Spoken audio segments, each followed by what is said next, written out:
We can start. Starting now. Good evening, everyone. Welcome to this festive occasion to the public defense of our colleague, Theodoros. My name is Karen. I'm Theodoros' colleague. I'm a professor here at this department, and I act as the chair of this meeting today. So the first thing I have to do is to officially welcome and present you the jury. As you know, there is a script to follow to make it official.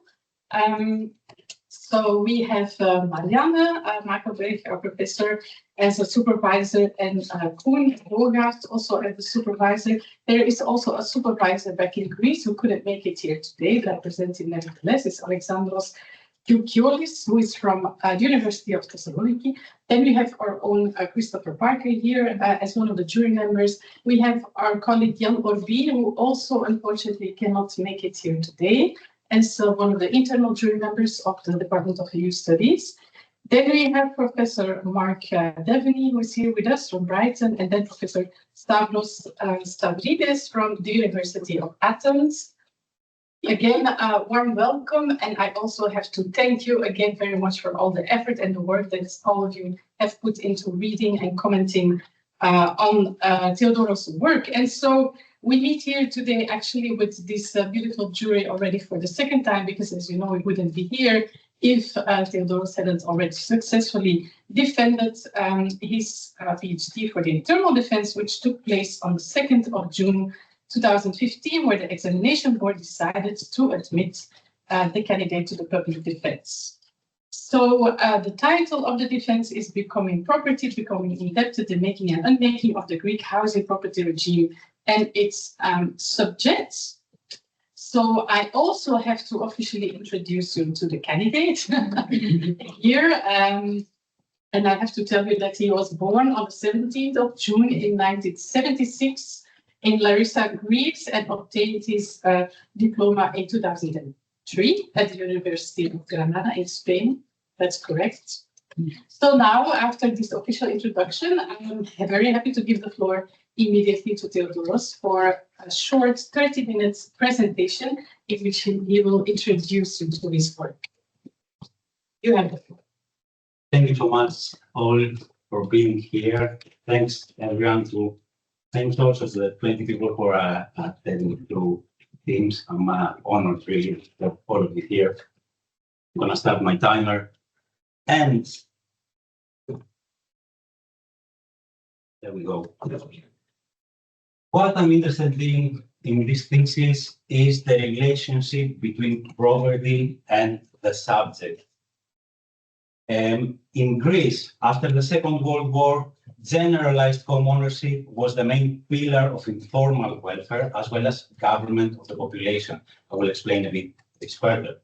Today, however, austerity and reforms have led to massive housing dispossession and an acute housing crisis, the most severe housing crisis in Europe according to official statistics. However, there is no vocal housing movement, and resistances are slow to materialize. They're still little. Why is that? Is sort of my motivation to start this thesis. My findings are that popular imaginaries of rent seeking and real estate speculation prevent housing from being framed as a social right. To explore all this enigma, I do two things. First, I examine processes of subjectivation around property in different periods of the Greek housing property regime. And second, I document contemporary attempts at defending, resisting, and renegotiating dominant property relations. And I focus on emerging conflicts around property. My arguments from the start: after the Second World War in Greece, power endeavored to shape subjectivity around property relations.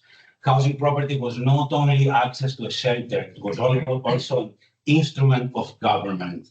In its particular era, the periodization of recent Greek history, a dominant mode of accumulation was as promoting a specific subject position as the dominant subject position, the socially mobile subject position. This was a proper middle class subject position. And this was constructed against its constitutive outside. So you decide what is outside, what is threatening, what is the opponent of the subject position in order to define the inside. How have I studied this? I am basing myself mainly on post-structuralist discourse theory, discourse analysis from this particular viewpoint, although I have many other theoretical influences where I found discourse theory to be lacking as an instrument of analysis.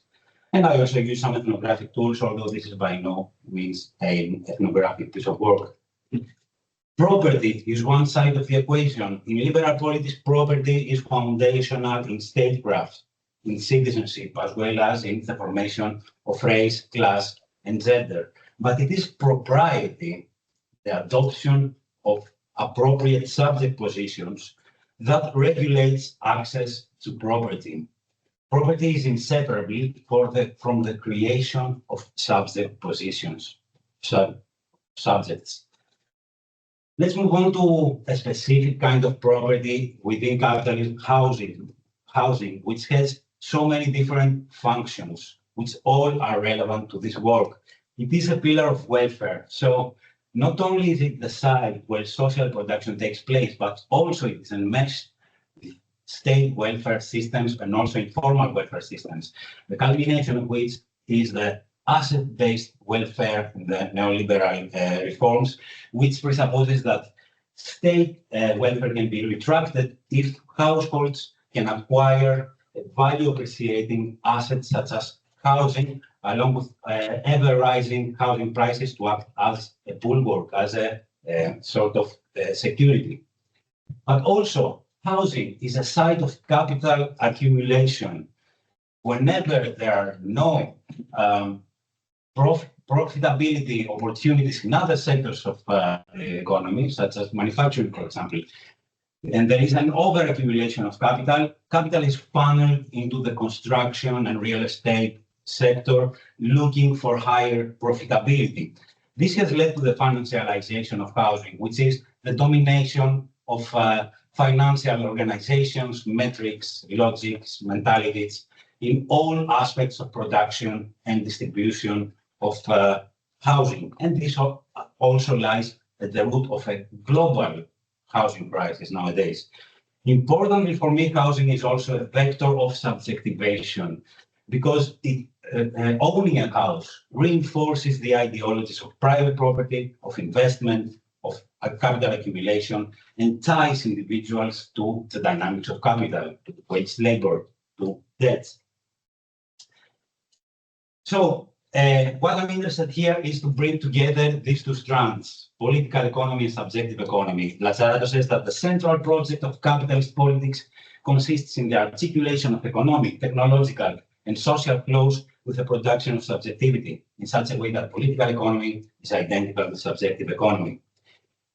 At each moment in time, then, power attempts to mold subjects attuned to the dominant mode of accumulation and the concomitant conception of what value is within this mode of accumulation, which is, of course, historically contingent and changing. Two aspects are important for me when I study the subject. Let's say that, one is bottom-up, the other is top-down. The subject position, individuals acquire their identity, who they are in society, by being positioned within discourses, practices, rituals, customs, and beliefs. So I found that power interpellates individuals to identify with the dominant subject position, which in any historical era is the subject of value, the subject of propriety, of property, of social mobility. This is the carrot against the proverbial stick with which capitalism tries to govern the population. Follow this kind of subject position adopted, of course, presupposes gender and race positions as well, and you will be socially mobile. This is always constructed against the constitutive outside, those who destroy value, who are parasitic, unproductive, the useless subject. The other process that I'm interested in is political subjectivation. The subject is not only a product of power structures. It possesses agency. And how does it exercise this agency? Identification is never complete. There's always fissures, and there's always multiplicity. Any individual may be identified with different subpositions. They can be mothers, they can be Christians, they can be workers at the same time. The stability of hegemonic discourses, of discourses that try to explain the social totality under one overarching unity, such as democracy, progress, equality, etc. These, at some points, they become destabilized because they cannot explain new things, new phenomena. These are moments of dislocation. Dislocation is central to my thesis. At moments of dislocation are moments of possibility, are moments when the subject can exercise its agency, can choose between different identifications, different subject positions and courses of action. So let's talk about the Greek housing property regime. After the Second World War, Greece was not reconstructed through the usual avenue in Europe of state reconstruction and housing policies.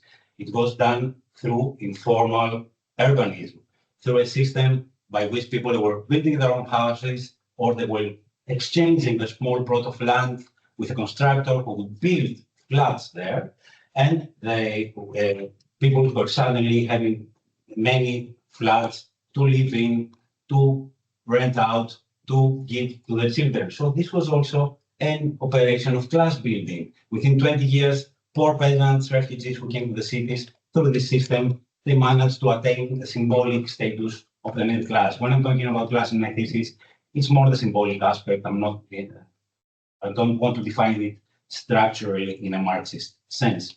Inexistence of town planning and of housing policies were not side effects. They were integral to the system because every inch of urban space had to be urbanized, had to be turned into affordable flats for this system of generalized homeownership to become the pillar of welfare. The modern one-family flat became a universal aspiration. And I call this an avant la lettre asset-based welfare. So this was a strategic adaptation of Greek capitalism to support a model of development that had high growth, but was based on the competitive advantage of cheap labor, low investment, and zero social expenditure. And this is the role that homeownership played there to stabilize this system. So let's go into 4 distinct phases and how different subject positions came to the fore. After the Civil War, in a context of Cold War anti-communism, the νοικοκυρέος householder subject position came to the foreground by emulating the ways of the previous petty bourgeoisie, although most people who identified with this were workers. This was the conservative, nationalist, home-owning family man, individualistic, resourceful, minding his own business, with not a lot of consideration about a wider common good. So personal advancement was equated with the national advancement and with the anti-communist ideals of the era. This kind of propriety guaranteed access to property. And this was built against the figure of the communists. Depictions of communists at that era are as violent, mentally unstable, lazy, undeserving, who demand redistribution, collectivism, public property, and importantly, they threaten to take away people's hope through the supposed collectivization that would happen if they came to power. But a lot of demands for social justice emerged. They could not be suppressed politically, so a dictatorship suppressed them in 1967. When the dictatorship fell in 1974, these demands rose anew.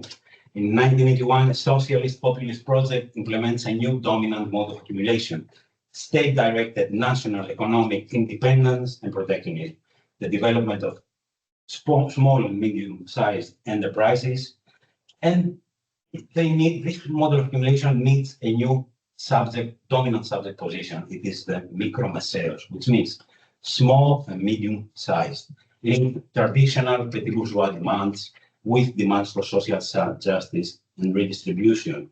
Who is the enemy, the opponent in this era? It's the privileged, anyone who has an unfair advantage because of its favored relationship with the establishment. They are presented as undeserving, cronies, feeding off the labor of the common people. Everyone else is united within an undifferentiated people. This is the essence of populism. But this project was short-lived. Class struggle and external pressure switched to neoliberal reforms dictated by the European integration in the 90s. Real estate prices started moving up and real wages fell because of incipient austerity, but mass consumption was maintained through bank credit. There is a new mode of accumulation, consolidation of large domestic corporations, and importantly, deregulation of the financial sector. So the new buzzwords of the era are investment, entrepreneurship, risk-taking, economic efficiency. And the new subject of value is the petty investor. Everyone should take risk, be entrepreneurial, be calculative, pragmatic, be self-responsible, not expect things from the state. Banks advertise cheap credit at low interest rates. So advancement in this era is take out debt, invest, seize opportunities, don't be dependent, don't be unproductive. And the opponent is the mediocre, unproductive, dependent other, trade unions, state bureaucracy, uncompetitive petit bourgeois companies, etc. This period led to the 2010 debt crisis, which followed the global financial crisis of 2008. With deep austerity restructuring that followed a process of internal devaluation. If we cannot externally devalue our currency because the euro cannot be devalued, we will devalue everything else. Wages, pensions, state benefits, a drastic reduction of the standards of living for everyone. The housing bubble burst, house prices dropped drastically, and along with the slashing of incomes, they generate a intense non-performing loan crisis. 1 out of 2 debtors is in arrears. Initially, homeowners were spared from mass depossession like the one that's happening in Spain through a favorable bankruptcy framework. The dominant mode of accumulation in this era is accumulation by dispossession. All the instruments of wealth extraction that were dominant in the colonialized countries before are imported to the European periphery. Extractivism, land grab, privatization, repossessions, debt. After 2015, we have a severe housing crisis and severe unaffordability crisis as incomes remain stagnant and land prices start to pick up again. Access to homeownership is blocked, so the traditional generalized homeownership model is declining. Tenants are the most impacted category, and any housing policy presented only serve to make the crisis worse. So what is the new subject of value of the accumulation by dispossession mode of accumulation? Is the diligent debtor, the subject that accepts its moral and financial bankruptcy and considers it fair and reasonable, and there is no promise of prosperity anymore. The only promise is that you won't get further degraded. And who is the other? The other is the strategic defaulter. People who can pay their debts but choose not to. They are depicted as wasteful, parasitic, dishonest, unreliable, harmful for the economy. And this figure is used to justify the liberalization of housing repossessions, which started in 2020 and is now ongoing. This is the way how a systemic failure, the non-performing loan crisis, is individualized and moralized. Second part of my argument, property nowadays is still structuring social relations and certification, but it is now inaccessible for a large part of the population. Home ownership has been blocked, newer generations cannot have access to it. Property-based middle-class affluence was the traditional foundation of political hegemony and social cohesion in Greece. What has taken its place is what I call the post-welfare government, drawing on various strands of theories. Debt, for example, a debtor has to view all social relationships, all social actions in terms of metrics of cost and benefit. He or she has to always monetize, capitalize all social relations, turn them into money in order to pay back their debt. Precarization, by Isabel Lowe, is a theorist, gradually degrades the standard of living of absolutely everyone within society. And this creates a deep anxiety, generalized anxiety, which is used as a means of government, because everyone is put into competition with everyone else for scarce resources. And of course, when everything else fails, authoritarianism. Both authoritarianism from above, from authoritarian policies of the state, and from below, so fascist subject positions and identifications. However, new antagonisms emerge around these restructured property relations, and exploitation and resistance acquire new forms, new dimensions. What I do in the second part of my thesis, towards the end of my thesis, is I study groups that are differentially positioned around the dominant property relations and how they attempt to defend, reject, or renegotiate the Greek housing property regime. I conclude that no actor has yet effectively united dislocated subjectivities into a housing movement able to challenge hegemonic property relations. And importantly, that proprietarian hegemony persists because social imaginaries based on equity and on speculation still organize people's desires and aspirations, even among those who are structurally excluded. So I have studied through discourse analysis, interviews, and other methods the discourses of various groups that are differentially positioned vis-a-vis property relations. The landlords are the net winners of the reformed property relations. They construct themselves as subjects of value. So we are working hard to maintain our properties, to pay our taxes, which have gone up, and we provide housing because no one else does. The state does not provide housing. We provide to society. We are the subjects of value. They construct tenants as the useless subject. So for the landlords, the tenants are irresponsible. They're irrational. They never pay their rents on time. They trash the homes. They don't deserve the service that provide to them, and thus they deserve the fate that they have, which is the most disfavored group in the housing crisis. For landlords, market outcomes are beyond morality. What is morality? Morality is to hold your end of the deal in a market transaction. But what the market does is not subject to moral evaluations. The market for landlords is just a neutral mechanism of assigning resources, and nothing more than that. We should not interfere because we will only make things worse.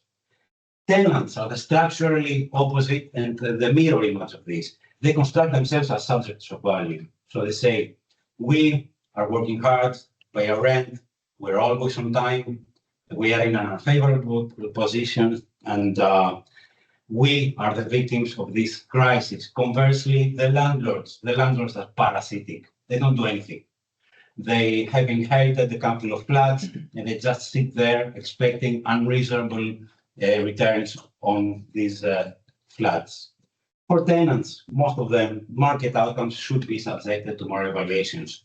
We should intervene to the market to make it more adapted to social needs. However, not all of them are like this. Even people who are in unfavorable positions in the housing crisis, tenants still defend property, still say, how can I dictate what people do with their property or how much money they will ask as rent? I'm not the one to say. So this seems sort of that the hegemony of property persists, even for people who are disadvantaged. Let's move on to over-indebted homeowners, people who are threatened with losing their homes. Some are in a renegotiation of their debt, some have lost their homes already, they have become tenants, some are threatened with losing their homes. They construct themselves as subjects of value. Sorry.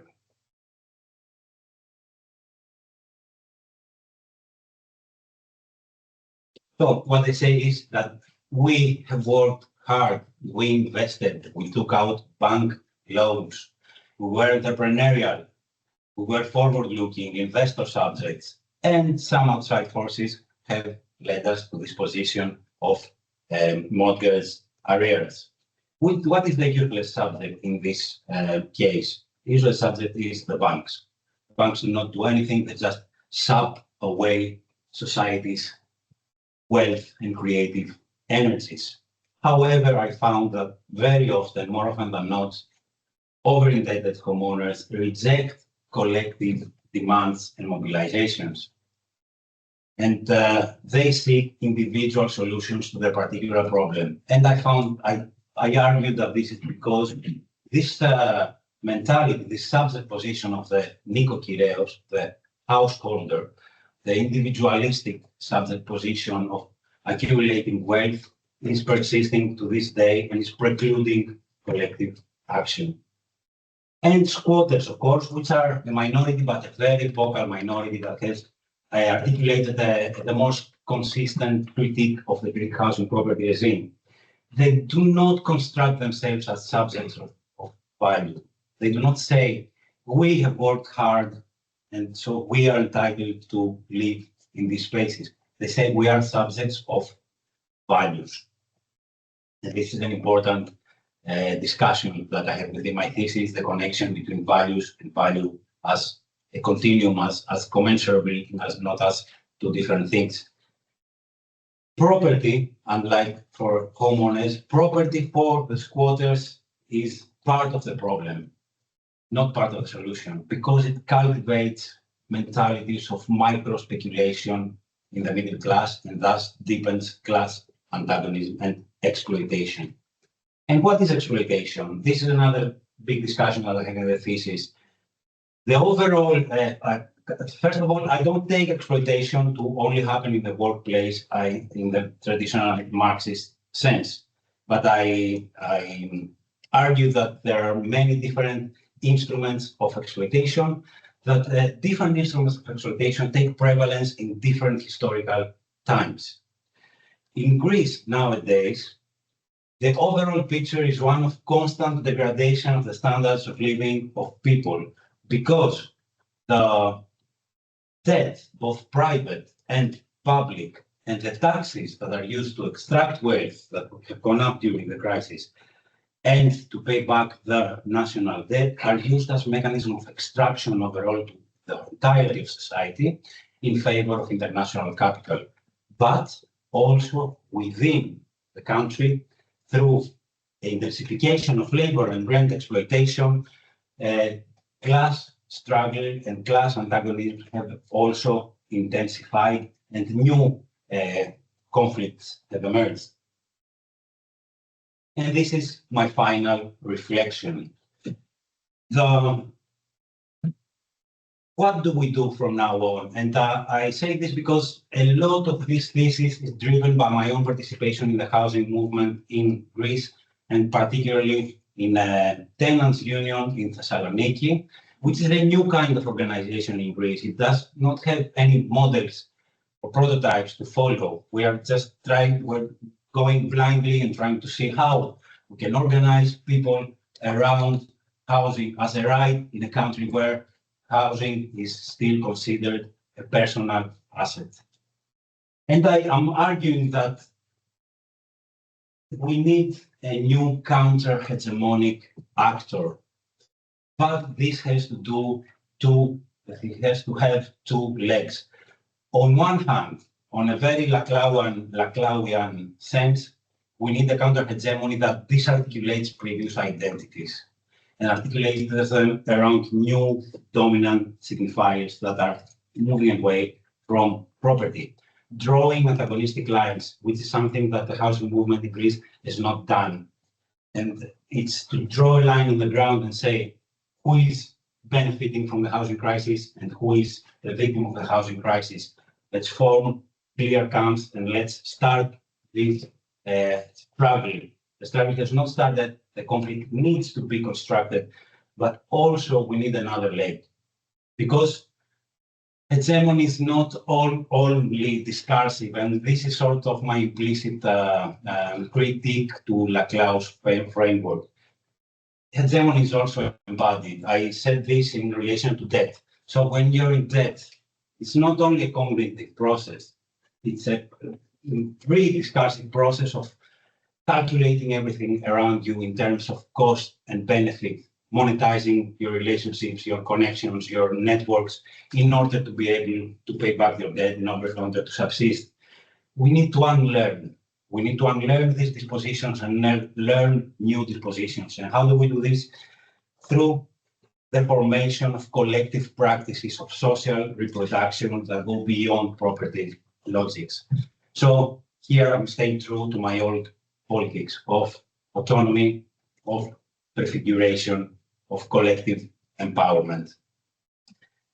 A housing justice movement must address a fragmented subjective landscape. All these identities, tenants, over-indebted homeowners, squatters, guests, people who have been living with their parents until they're 30 or 40 because they cannot start their life, they cannot find a home. The homeless, all these people are dislocated in different ways, but potentially they can be aligned in with an equivalential chain in a new counter-hegemonic movement. And since I have maybe 1 minute more left, I'm going to read this out.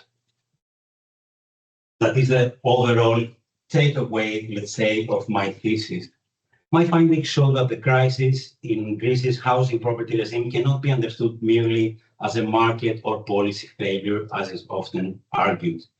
It is the long-term outcome of a property-centric social order that delivered material security and social status through private housing, but also entrenched an ethos of individualism and rent-seeking, precluding any housing alternatives. This ethos is proving a double-edged sword. In the period of rapid development, it provided stability and welfare with minimal state expenditure and involvement, providing a comparative advantage to Greek capitalism. Present moment, however, when deliberate reform turned housing into a field of speculation, this same individualistic ethos inhibits collective solutions and hence undermines housing security.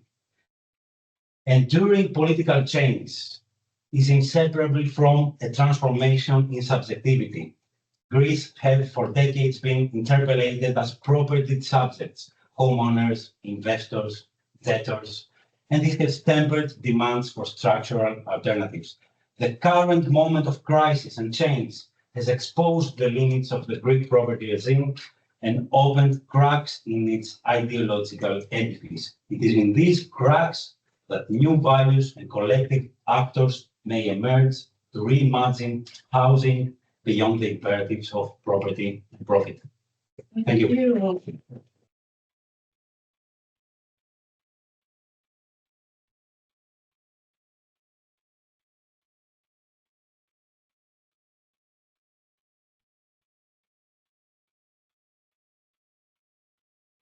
Thank you, Theodoros, for a very strong, very engaging, and fabulous presentation. Actually, thank you so much. I invite the jury to take place on stage.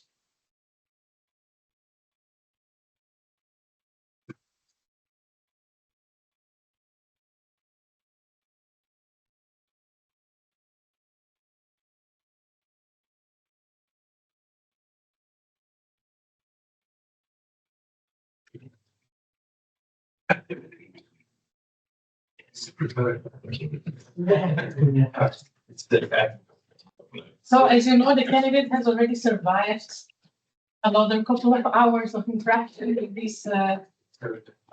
this jury. So this is just a last, let's say, continuation of the engagement. And so by tradition, we always start with the mentor who had to travel the furthest to arrive here. So I suppose let's start with Professor Stavrides. And so you all have the opportunity to briefly say something about your general impression of the thesis, and then start by asking one question, trying to come out, so you can further into the second round. But I think we can start with the first. Okay. So, as I said in the preliminary meeting, this was be a very efficient and really productive and creative thesis. It is innovative in its approach, both theoretical approach, but also in the way it discusses the arrangement of a certain research field. Because I think it's important to add to the literature about housing and property resumes the case of Greece and its particularities. It shows some of the limitations and some of the potentialities of using examples from different parts of the world, but at least officially the first world, in order to kind of make our approaches to crisis and our approaches to the welfare state more complicated as they should be. So I think what Theodoros does is very important in terms of linking economic mechanisms with subjectivation. This is important for us to use and to understand, because these two elements are what construct the possibilities of political and social growth. It's not kind of determinism that is attributed to economic positions that leads to resistance. And it's not only a question of identities or lack of trust in dominant identities that leads to resistance. The way those two areas communicate and intermingle is what actually produces the possibilities of resistance. And I totally understand the way Theodoros is trying to really find out why there is no, although obviously there's a problem. So from the start, he kind of develops his questions, theoretical discussion, showing us that the politics of resistance will actually develop not only because there is a problem, a lack of housing, but also because there is a crisis of identity formation, or at least ruptures in the process. So I think these are the major, let's say, advantages of this approach. And of course, at the same time, these advantages have become dominant because this work is not trying to overgeneralize from the material that is collected through the research. There are particularities, so it's the kind of typology of subjectivities that he has developed is really important to understand the shift of focus, shift of conditions, and shift of dilemmas. On this level, I'm probably the only one who's more familiar with the case of Greece, studying also housing conditions, housing movements in other history. I would, as I did before, ask Theodoros to tell us something more, or to at least question some of the areas in which elements of welfare state existed in Greece under a certain specific pressure. These elements were produced, first of all, the 20s, which is beyond his, let's say, period of research, but also after the period of in this, it was established that as it is called, OIC. This is a very peculiar example of wealth. It's not actually wealth, but it played its role as a welfare provision. Because this was an organization that was based on contributions, obligatory contributions of employees and employers. This is a form of production of housing under a certain kind of relation with those in need. But the state played a crucial role in its construction, and you have some things regarding this organization in your thesis. But it somehow substitutes the lack of social housing policy in Greece. So it's a very peculiar example. And it possibly offered the opportunity of some cracks in the establishment of Kyrios image of homeowner, although in its process does not depart from the main argument of the law. Because in the end, those who would get houses through this process would become homeowners through loans that gave them the opportunity to buy the house.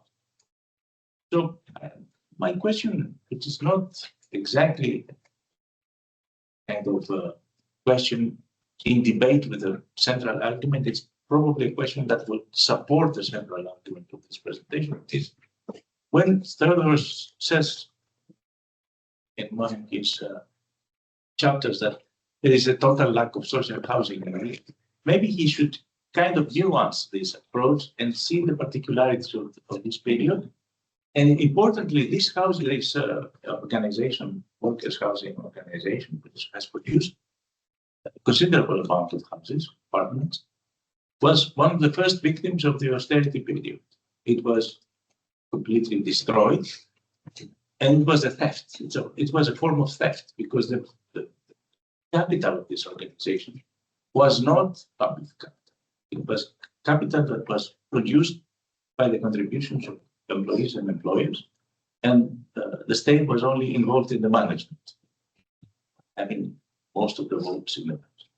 So one possible, therefore, question is, could that be an addition to the main argument, and what were the possibilities of this period? What were the potentialities of this period? Because it was a form of production of housing that was not totally dependent upon market values or market mechanisms. So once again, I think it's a marvelous thesis, very well constructed. There are many theoretical innovations that we could talk about. But I think it's almost ready to become a book.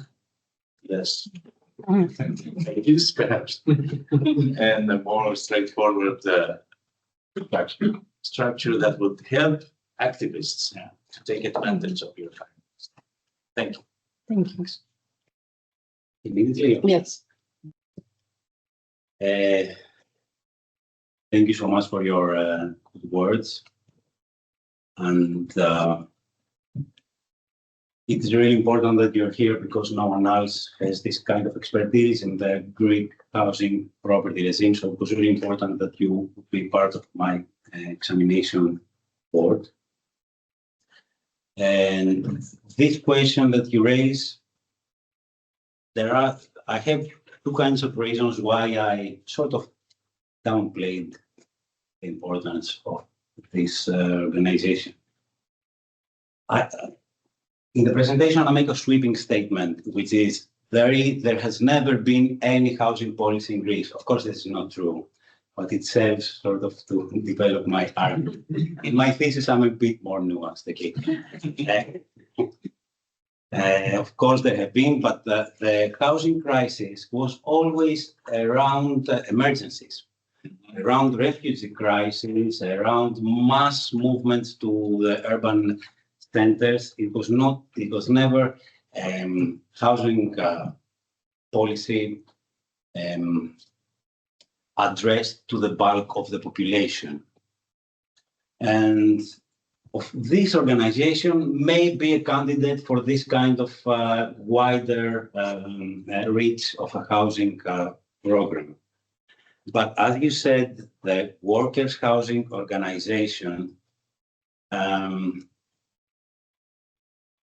it was funded by contributions of the workers, so it was not public money. It did not require public expenditure, and it did not contribute towards a stock of publicly owned social housing, which means that, of course, there were social criteria for the allocation of flats, but once these people had paid off these admittedly very low loans, they would be just homeowners, and this would make no actual difference in the composition of housing in Greece.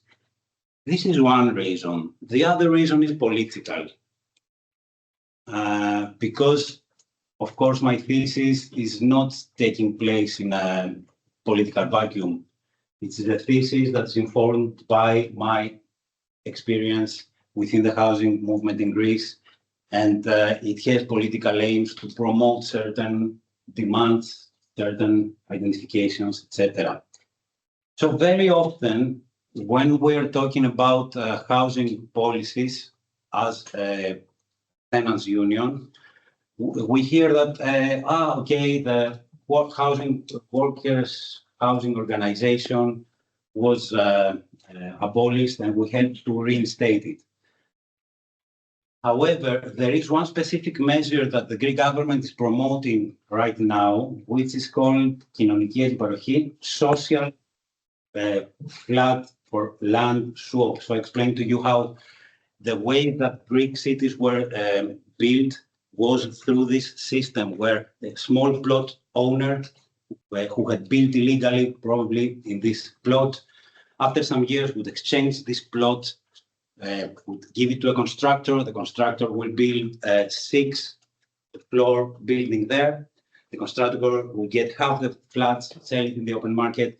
The plot owner will get the other half of the flats and live in them, rent them out, sell them, give them to the children.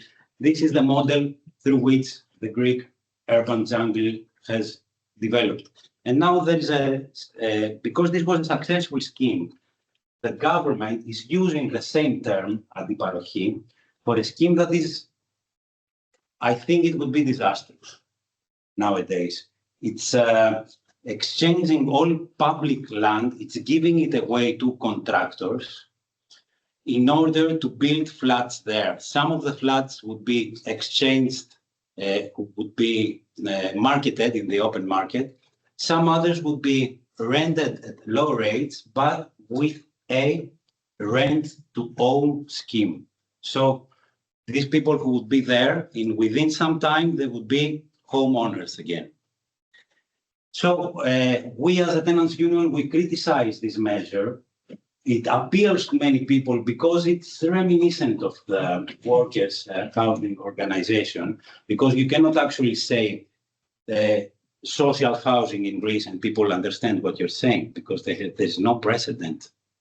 There's no precedent of a housing stock that is outside of the market, governed in a non-profit way by institutions that are not non-profit. So our criticism to this is that it is a huge transfer of public land to private hands, and it does not solve the problem because the people who are eligible are not the poorest people in society. They're just people who want to become homeowners, like lower middle classes. Within 10 years, there will be no trace left of this. There will be no public social housing left. So this is the political reason why I underplay the workers' housing organization, because it didn't cultivate this idea that housing is not something to own. Housing is a social right. It should be collectively demanded and collectively provisioned, and not just something that everyone is entitled to have, even if they are poorer, which is, I think, the logic of the workers' housing organization. No. The main difference, of course, is that the fact that this organization was not a corporation. Of course, yeah, So, yeah. and it was using public land as offered by the state in order to produce housing. I mean, this is a kind of memory that you can build upon without taking all its elements. So there used to be a time in which the state offered land for people who didn't have access to housing. Yeah. You're absolutely right, insisting on the fact that this offer was based again on the same model of homeowner.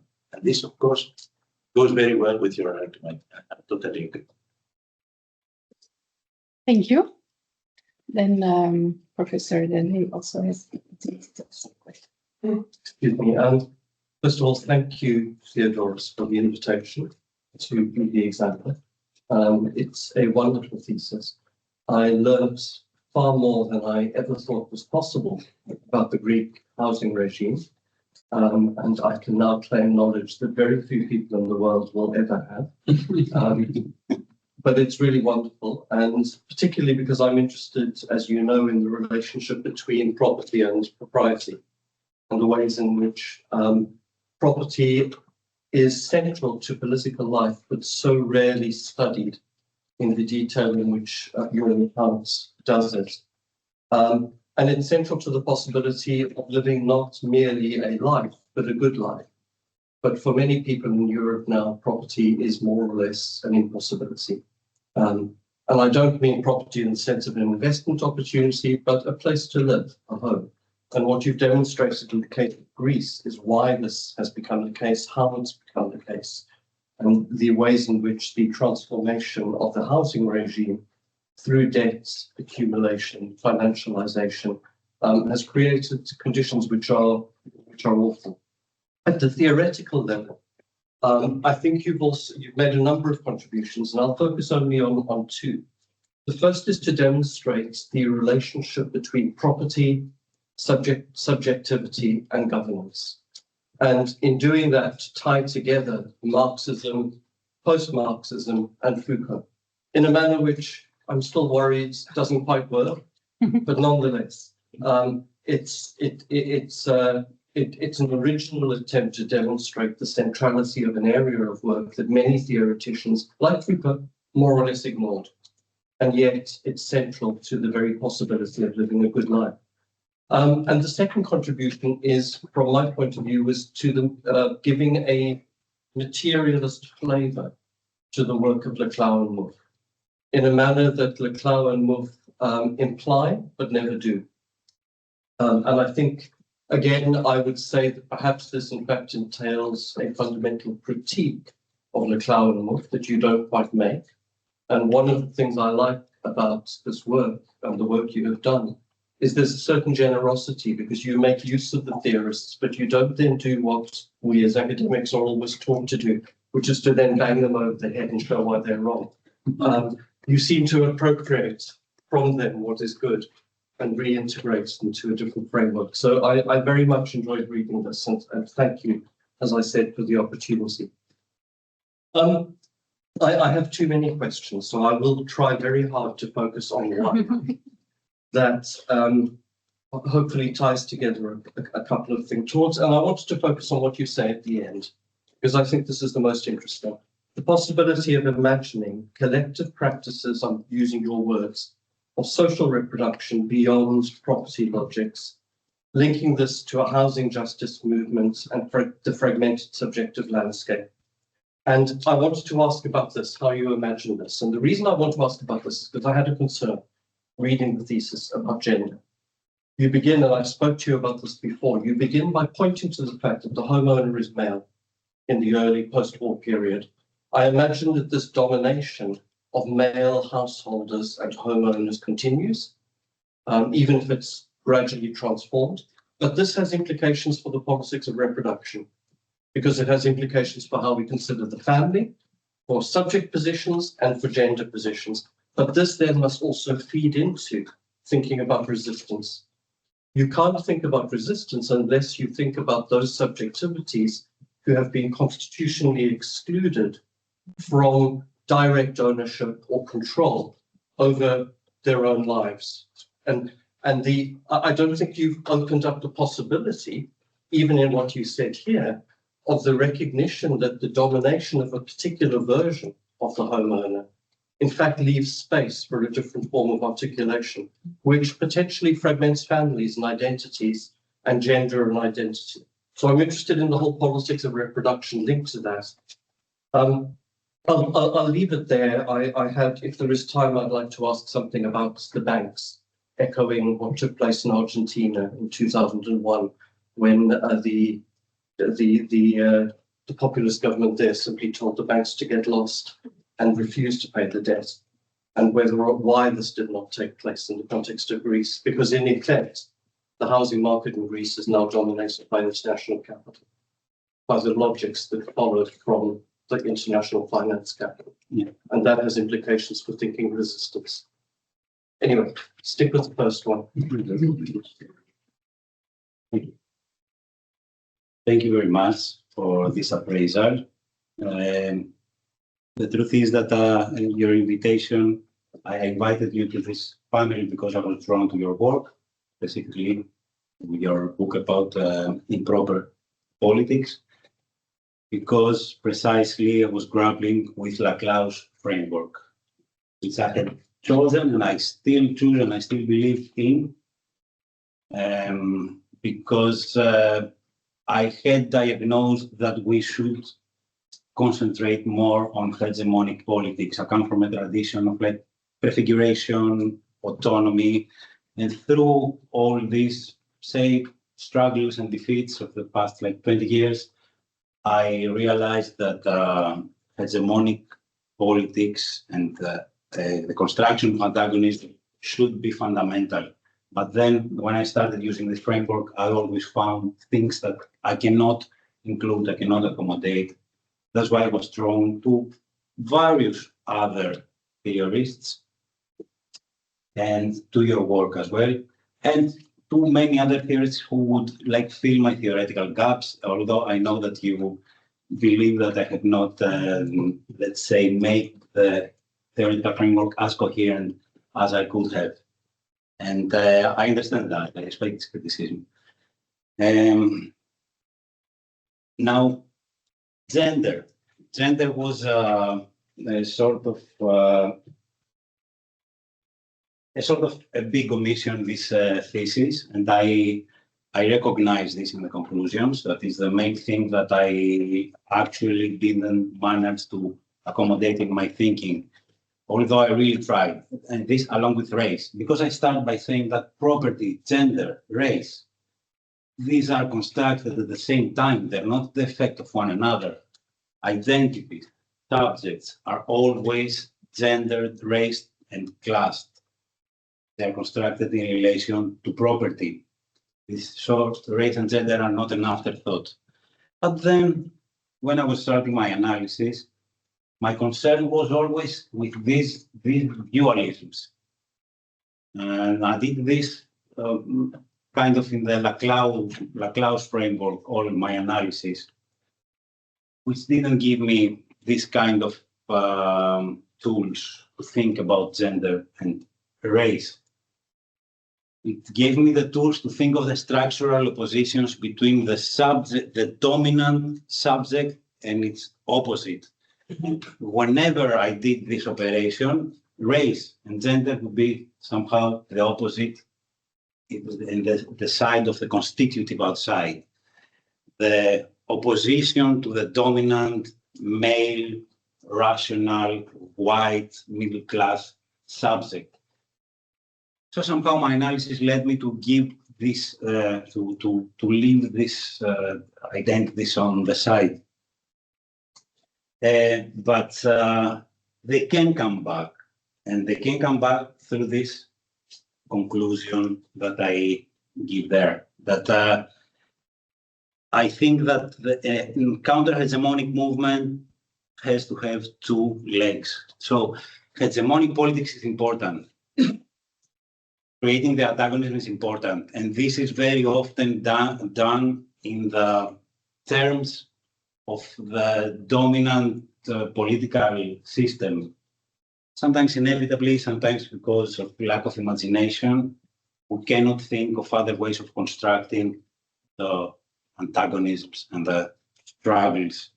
But this should always be based on alternative ways of organizing the social.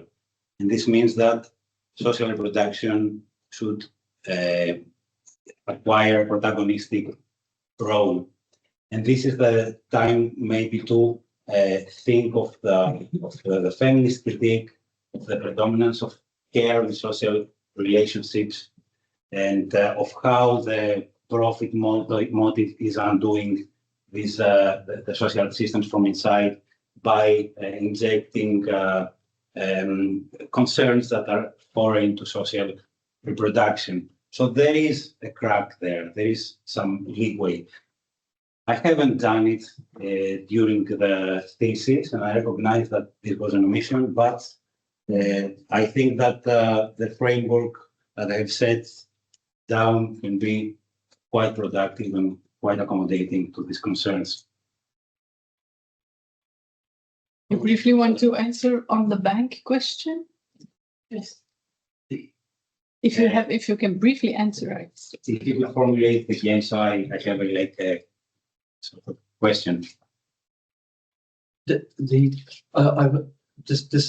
goes beyond your thesis, but perhaps not beyond the thesis. In Argentina, when the debt crisis took place, and there were 3 or 4 successive governments, at some point the Kirchners came to power, the first Kirchner, and he basically turned around and he said to foreign capital, to the banks, "You are the enemy."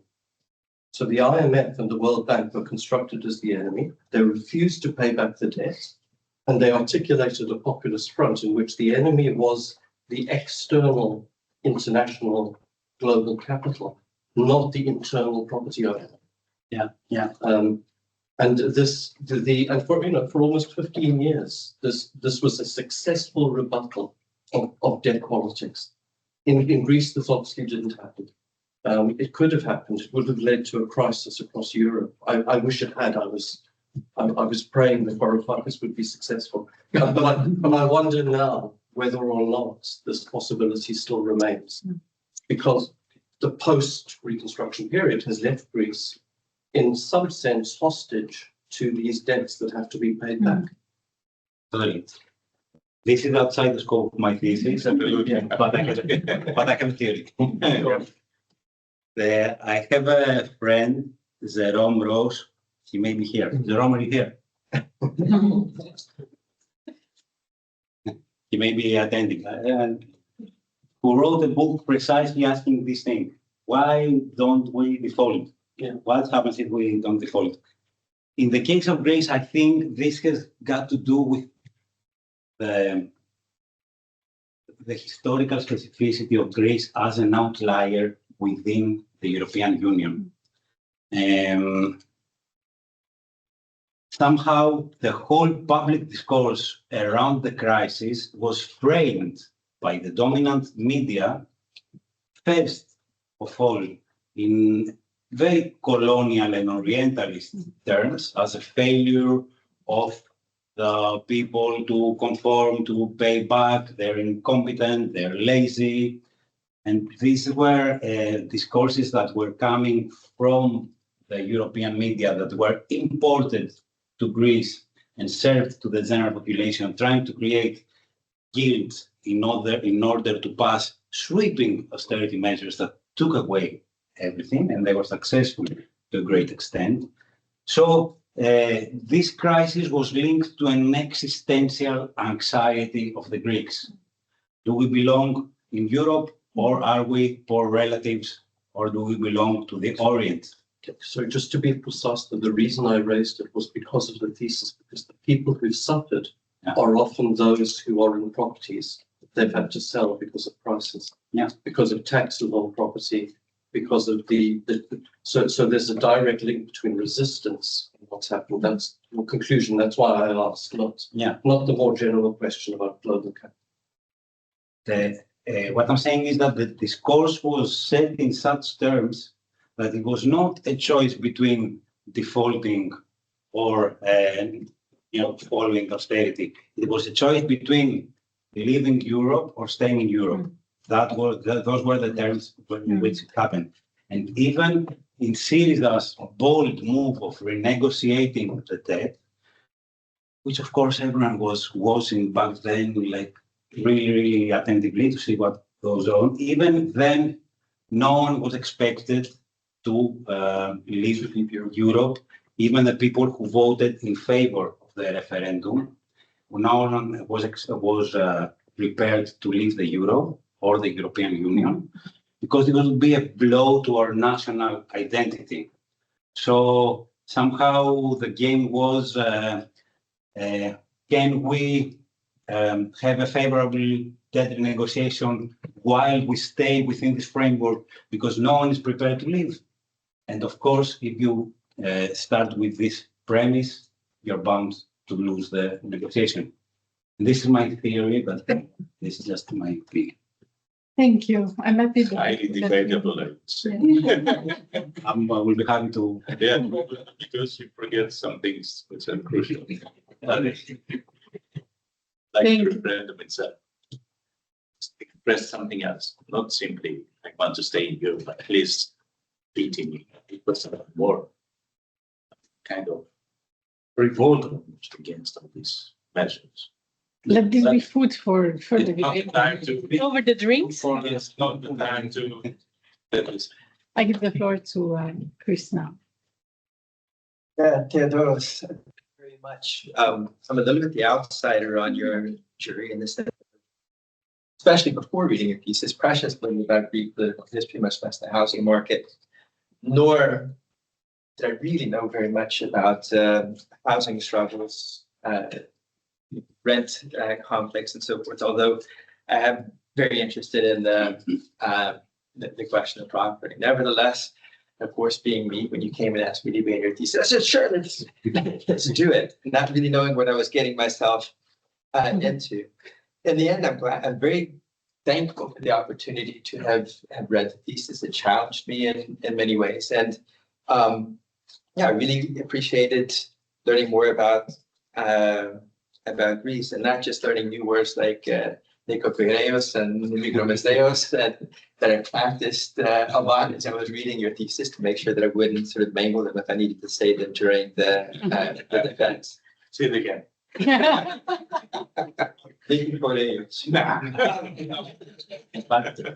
We'll practice that some more drinks during the reception as well. No, but I want to just second everything that Stavros and Martin said. I think it's a very, very strong dissertation. The way that you really work to bring together the case study and the theoretical material, even though, of course, like I say, it's not my area of specialization. I found it very, very compelling, very interesting, and also productively challenging. I mean, there were moments of real clarity in the thesis as well that I thought, and were really nice. And they were reflected. You gave a talk to my students in one of my classes, and you also did a great job of presenting the material there. And I saw that quality in the thesis as well. So I hope that not only you turn this into a book and publications, but that also you get the chance to maybe do more teaching as well. So congratulations with the work. I'm going to start by maybe just quickly summarizing what I've kind of picked up on as one of the main themes that can pick on. And it has to do sort of where liberal thought and practice is traditionally sought, and I quote you, to establish naturalized property relations by grounding them in essentialized conceptions of property selfhood. You approach things the other way around, examining how political subjectivities are shaped, and here again I quote you, shaped by the intellectual, political, and economic hegemony of dominant property relations. And you situate this project, this formation, against the backdrop of post-war regime consolidation in Greece. So you put it into a concrete, situated political context, but without forgetting sort of the broader backdrop of the different shifts and sort of planetary political economy that have happened over that time. And of course, the chief concern that's come out here is how property rights structure dynamics of inclusion and exclusion in ways that enable and normalize particular projects of rule, of government, exclusion, and accumulation. So you focus in on 4 archetypal subjects of value, which you call subjects of value, subjects whose belief and practices are virtuously aligned. By virtuously, I mean both sort of they have the quality of goodness about them, but also effectiveness, figures that become effective, have effective virtue within a particular context of material and social, ideological relations, with those hegemonic discursive subjectivity and notions of value. And I think we could call these subjects of value, using today's language, as a kind of meme, sort of memes that emerge from within the context of contemporary life or different moments of life historically. And you juxtapose those against the others. So I think it'd be interesting to kind of go under and look at how those underlying relations of life produce both the virtuous subjects and the other, that the one doesn't come from outside of the other, but both take shape within the context of a particular social formation, particular political and social formation. And you look at how those have changed over time. And so the goal of the project ultimately, though, is not only to show how housing policy was used, or a strategic lack of housing policy, which is kind of what you emphasize at different points, was used to engineer subjects that would reflect, embody, support the interests of governments and of capital, because you do see these figures as sort of lending a kind of legitimacy to the broader political orders, providing support for it. It's a resource. They're producing a figure, and this figure then gives a return sort of on the investment that they put into that figure that would reflect or embody and support the interests of the successive governments and capital more generally, but also to understand why. And I think this is kind of the main question. In spite of the severe housing crisis experienced by Greeks over the past 2 decades, effective collective resistance has seemingly failed to materialize. So how do we begin to explain that?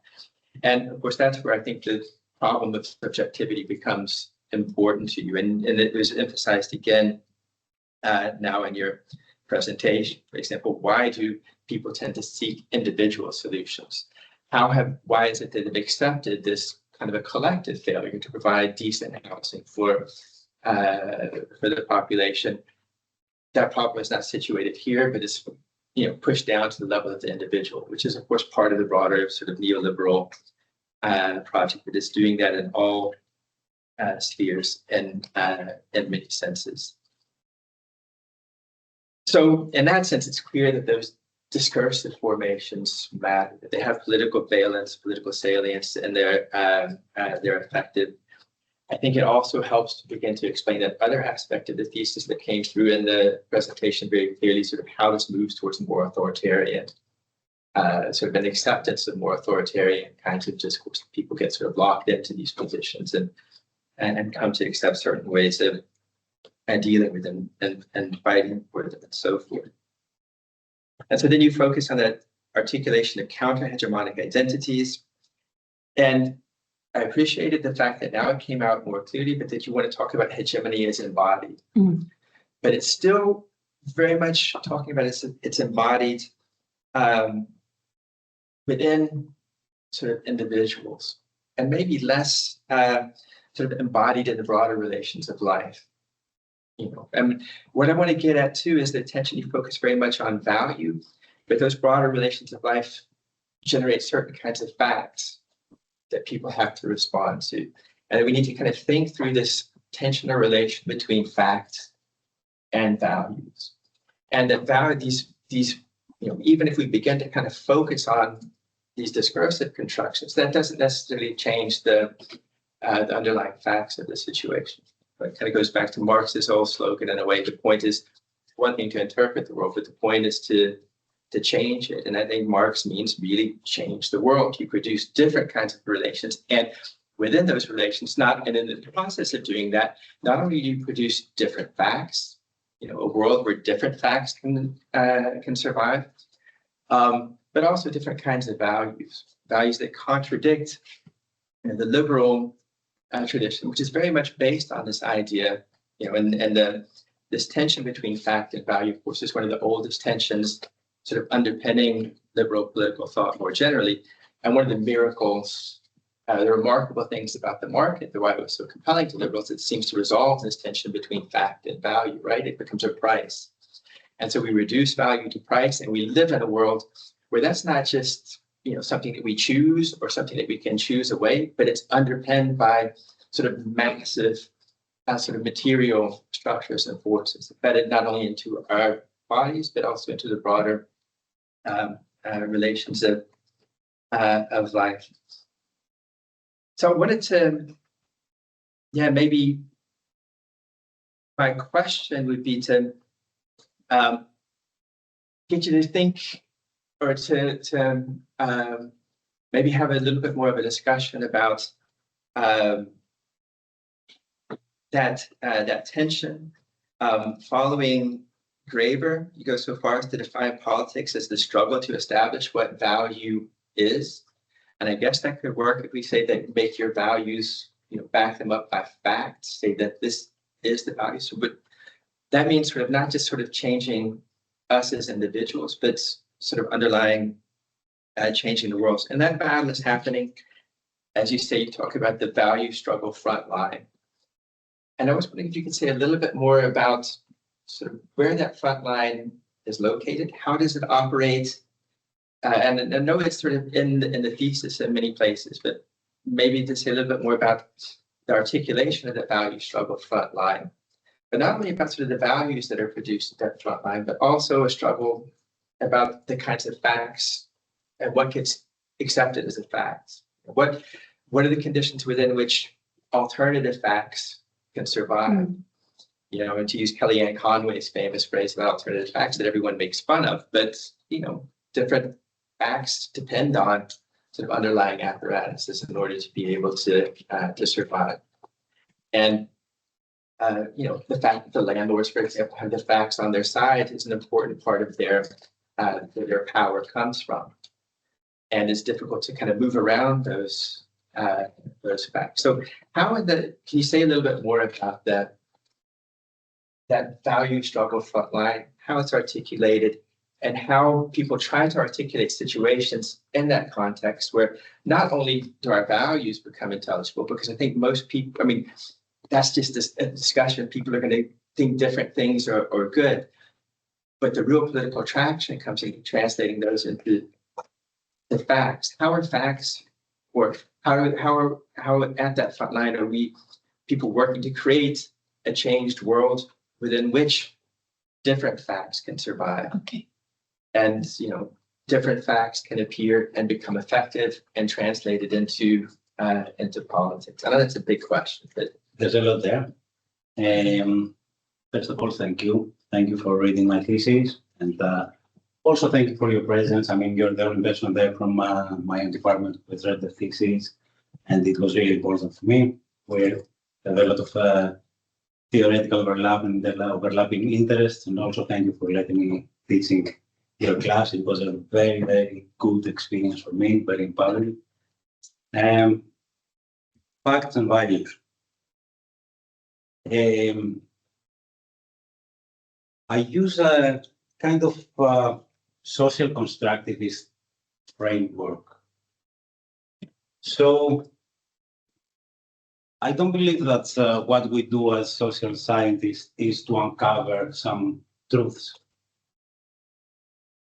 It's not to say that any truth is as good as another, but essentially meaning is always created. And truth depends on truth claims, truth regimes, and positions from which to make these truth claims. Not everyone can speak the truth.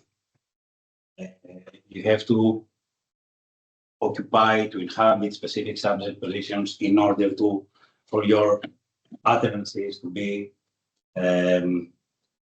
classified, characterized as truth. So I'm more interested in this process, in trying to uncover facts, than in a sort of more essentialist process of trying to uncover some hidden reality that has been clouded by ideology or something. So in this framework, I would not put values and facts as structurally opposed, in the sense that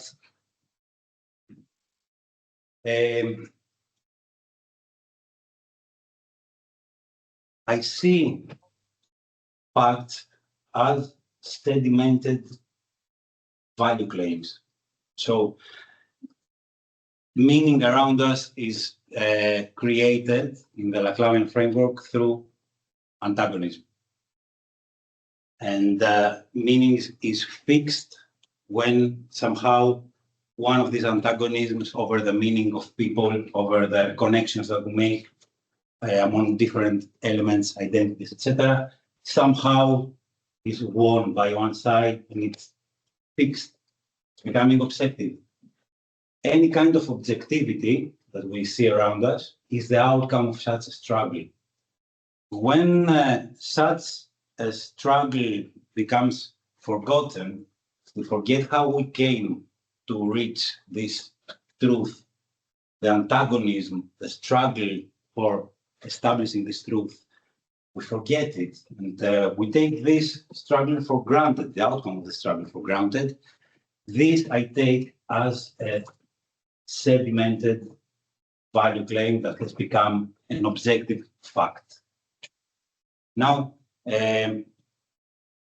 meaning is never closed off, it's never stable. It's always prone to destabilization.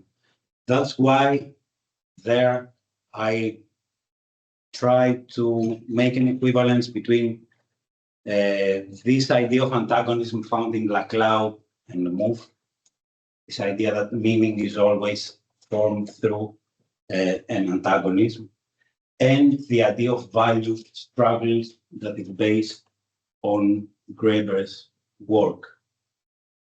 Because I was not satisfied with the first framework, so somehow I try to expand it with a second framework. So Graeber says that value is not so far away from values. They have one common element. Value is the importance we give to human action. It's always negotiated. It's neither objectively determined, neither nor a subjective impression of people. It's always in a constant process of negotiation. And what is this negotiation? This negotiation is the value struggle. The value struggle is the moment when different systems of values come against one another, and they cannot advance unless one destroys the other.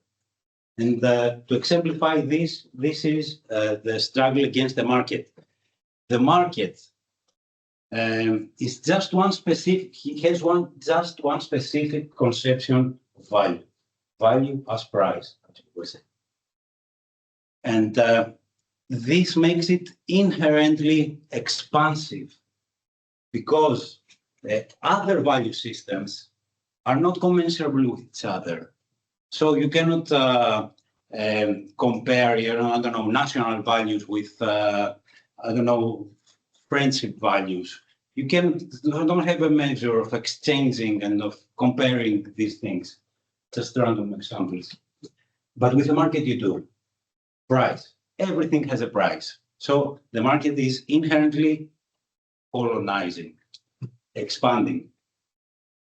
Now, the value struggle is when value systems that do not have a price come against the mechanism of price and market as an instrument of valuating life.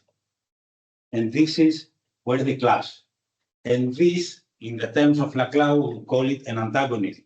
But Laclau was not his framework, and Mouf's framework, sorry, I always forget her. Sorry, it's just so, okay, I also include Mouf. And it was not satisfactory for me because Laclau does not have a theory of value. Because he doesn't need value. Because he wanted to just dismiss all the previous Marxist elements from his thought and just stay on the discursive side. And this was a way for me to reintroduce value without veering off from Laclau's framework. Value struggle, any social struggle is a struggle of a value system against the market system nowadays. So housing struggles are against the predominance of price as in the unique and dominating measure of value against other values that are on the other side. And these other values are inhabitants, collectivity, care, solidarity, family, and what things that cannot be translated into price. This is where they clash. So now to go back to the idea of facts. Facts, as I said, are sedimented value claims. Value claims that were made in some other epoch, and we've forgotten that they were the product of antagonisms. But sedimentation, again in Laclau's framework, can be challenged through the process of reactivation. Sedimentation is the process by which things become objective. A reactivation is the process by which things are up for grabs again. Things are open to doubt, are open to discussion, are open to struggle again. And this process is the process which creates alternative facts. It de-sediments, is there such a word? De-sediments these value claims, these facts, and it seeks to create its facts again. So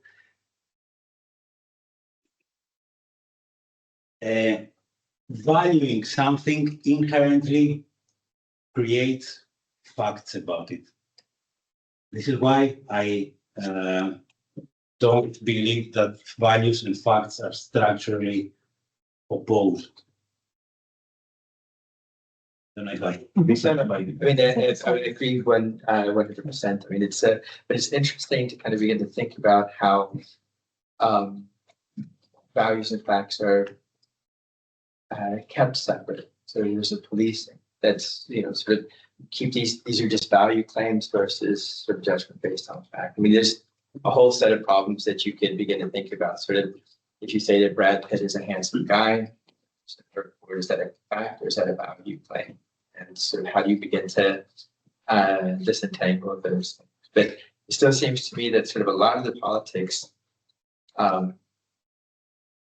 revolves around the construction of a world within which alternative facts can appear and survive and gain some kind of traction. And I think you're probably right that without sort of some kind of challenge that's coming from tensions within the system that produce questions about existing systems of evaluation and so forth, that they're not going to come from anything. But I'll leave it at that. But I do think it's a really sort of interesting puzzle and thing that comes out of the work. Sorry. Thank you, Chris. Thank you all. Maybe now it's time for the audience to also ask a question. If someone has a question, either here in the room or online. Simply you can see people. If there is no question, I can still go to the question of the absent jury member, but you're not obliged to engage. If there is a question here, if not, I will go to Jan's question.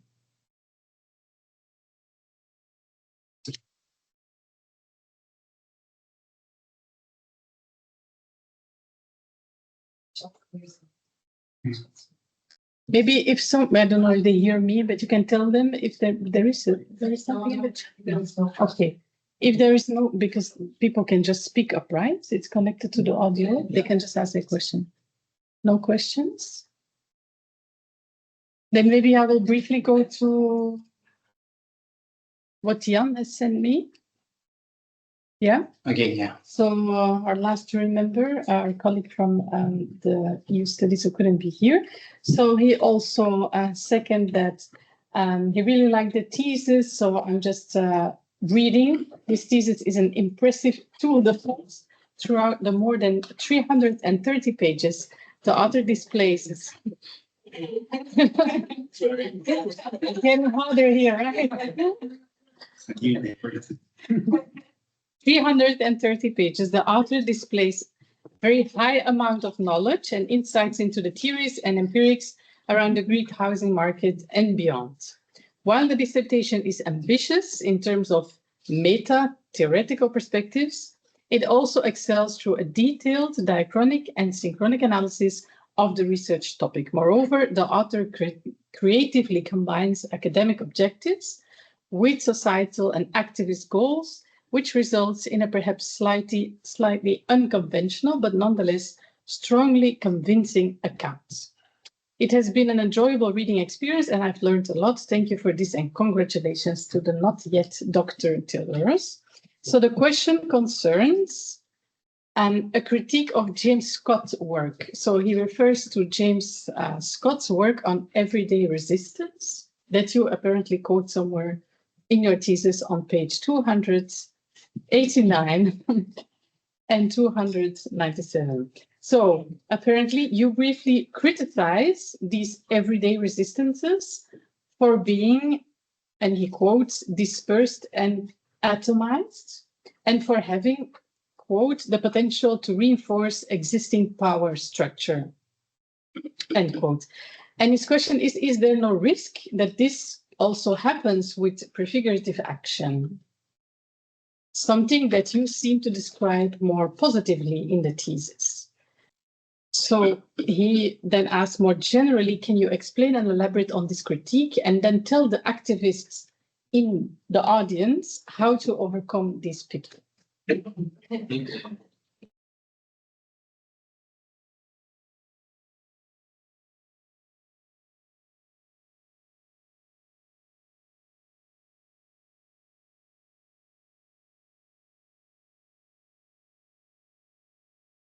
It's true that I critique Scott's conception of everyday resistances, and there is a reason that I do this.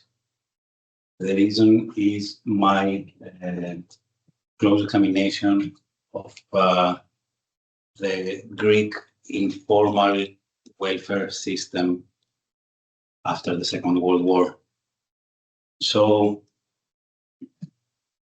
informality can be seen from two sides. From one side, it seems really empowering. Also, there is, I can remember the name of the theorist, talks about the encroachment of the everyday people into exactly, yeah. And so, on one hand, informality is a source of resilience for people who will go outside the formal system and they can provide for themselves, for their families.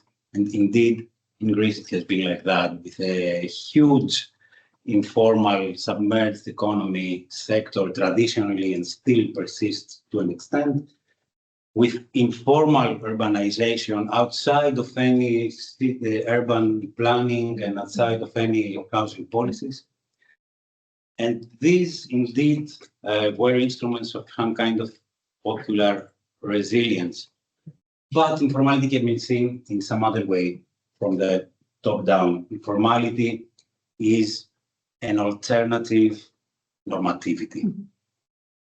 The state has a defining role on what informality is because it has the power to stop, prohibit informal practices that are not according to its plan, tolerate activities that are favorable to the plans of the dominant sections, dominant classes, etc.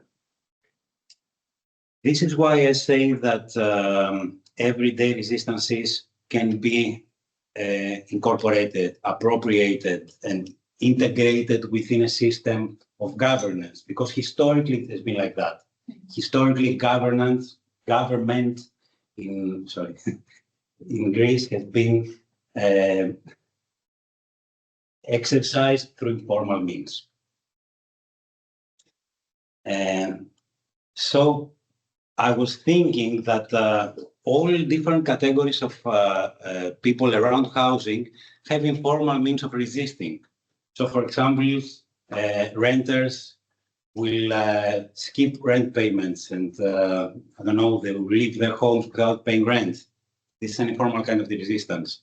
Landlords, they will evade taxes, and they do massively. But all these do not necessarily challenge the status quo. They're individualistic solutions that feed into the problem very often. And what I was interested in was a collective solution that would be made inevitable. So there's a strong actor with housing demands. These demands are made inevitable, they're made common sense, and we should then see housing as a collective right. The second part of the question, yes, prefiguration can only also have be integrated, be co-opted, etc. And I say this coming from a tradition of prefiguration, autonomy, of community building. This is where all my political activity has been throughout my life. And to a great extent, this is why I ended up writing a thesis that puts hegemony front and center. Because at some point, I was really fascinated by Richard Day's conclusion back in 2005, I think, book, I don't remember, that Gramsci is dead. So we don't need hegemony. We don't need enlargement. We don't need maximization. We need prefiguration, small projects, multiplication, and this is how we're going to build the system. This is how we're going to change the system. But one defeat after the other, the anti-globalization movement was defeated. The movements of the 2000, of the squares of 2011 were defeated. The movements against the debt later on were defeated. This was some kind of realization for me that prefiguration is necessary because it's a component of subjectivation that is irreplaceable. You cannot actually make subjects unless you have processes of learning and unlearning that these alternative prefigurative communal projects provide. So this is not out of the question, but at the same time, we have to have some hegemonic politics, some politics that draw a line in the ground and say, you're either with us or against us, and that set new signifiers around which to create identities, political projects, etc. And this is not my own conception. This is the conception of Alexandros Karyotis, who is the co-supervisor of my thesis. I'm very sorry that he's not here today because he's a huge influence on my thinking on this thesis. And he called this, by combining the politics of Negri, this idea that we are making the commons so we can cross to the other side and abolish capitalism because we are capitalism. We can abolish ourselves schematically. And he combines this with the hegemonic politics of Laclau and Mouffe into what he calls the hegemony of the multitude, which means that alternative projects, prefigurative projects have to exercise their own hegemony, but in a way that is very different, that is bottom-up, that is horizontal, that is participatory, etc. Very good question. Yes, a very good answer. I think it's a very beautiful answer also to end this Q&A. Thank you very much, and thanks to the jury.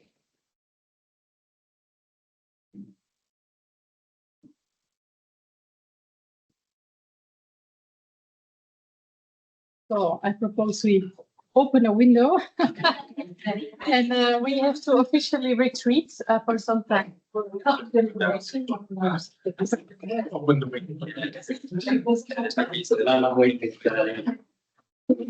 Yeah.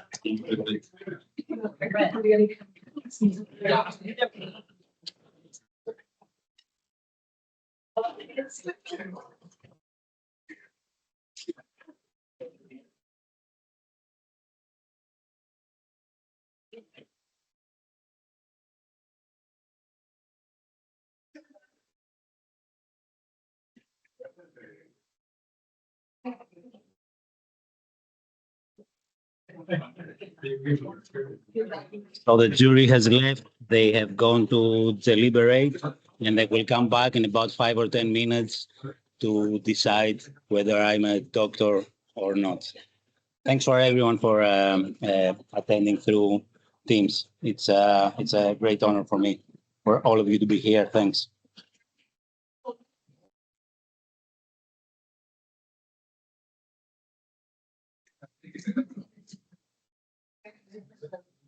Yeah, I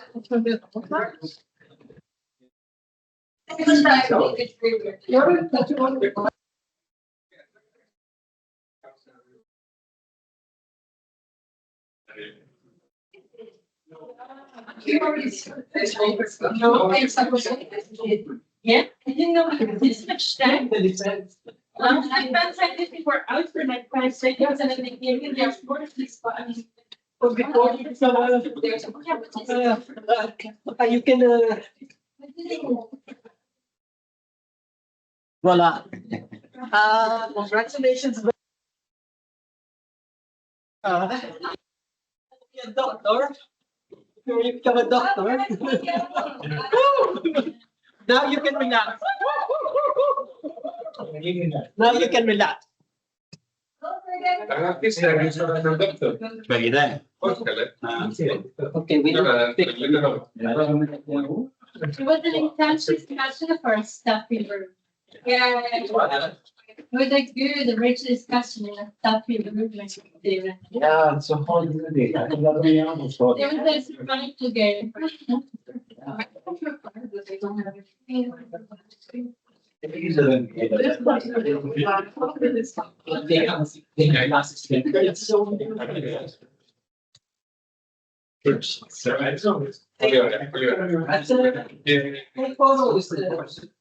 Before he becomes a doctor, it's a real opportunity. Voila. Thank you.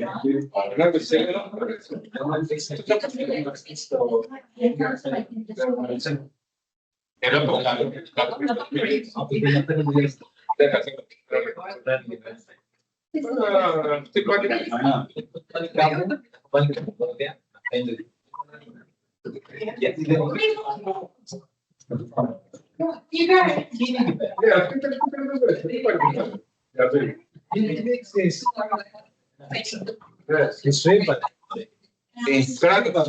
Είναι λίγο στο επίπεδο, μην το ανεβάσει πολύ.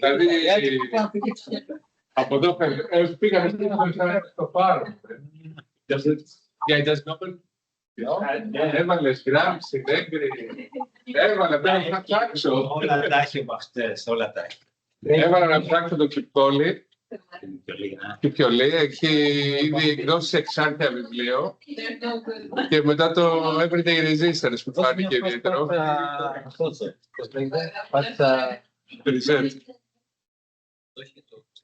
Δεν μείνει.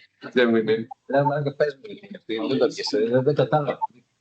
Γιατί έχασα το δώσω στην παρουσίαση το κομμάτι. Ναι. Πώς είναι το καθηγητή που ήρθε? Τον Έλληνα. Stavrides. Stavrides Stavros, ωραία, είναι για να το είμαστε εύκολα. Από τις Αμερικές. Είναι σπουδαίος. Είναι στη Πάτη.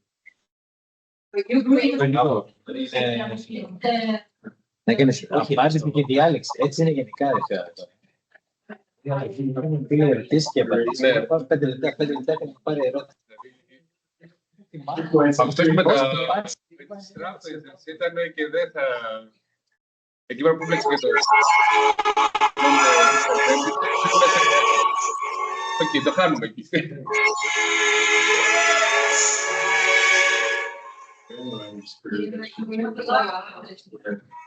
Πάω να κάνω κάτι να σας βρω εδώ. Είστε εδώ.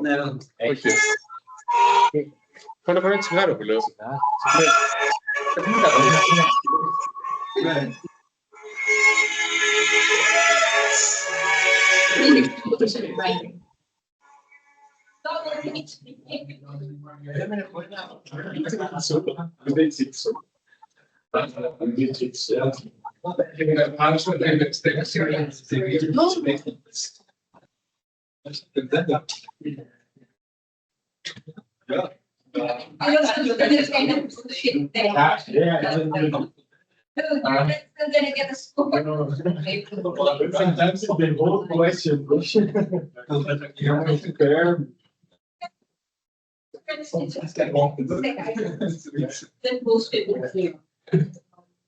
Thank you. It was great. It was, you could have even done it without the presentation, you could have just talked. Like, it was just like, it was very clear. You could have just like, I wanted to listen. Yeah, I needed it visually for people, but yeah, I didn't follow that. And perhaps we'll use you as well. I followed your guidance, yeah. How do you feel? Are you feel good now? Yeah, I'm a bit relieved. Aren't you hot? Yeah, I'm very hot. Oh, it's like an oven. Thank God. I thought that I was the only one who's called because of the I was using this fucking cap as like a fan. It's so warm.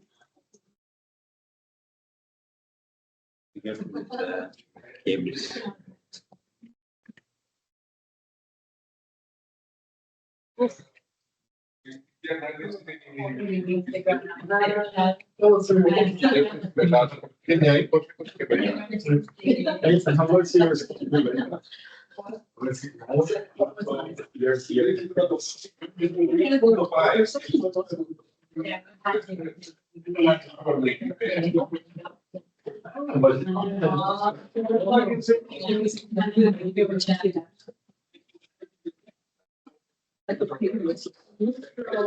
What do you think, man? You were spared the I'm both 340 pages. I'm both sad and glad. Because I think I missed a really nice learning opportunity. Because it would have forced me really to. For me now, the theoretical framework was really my notion of it is very limited. So that's I often found myself like struggling to completely grasp the discussion. And another part of me were really mainly about the presentation, which is usually the case. We're really critical, like, how does this work in Belgium? Yeah. If you have a big politics of home ownership as well.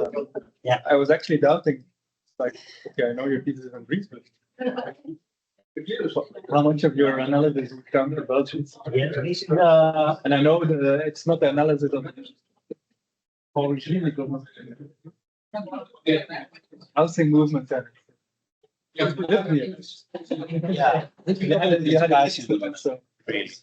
not the next one.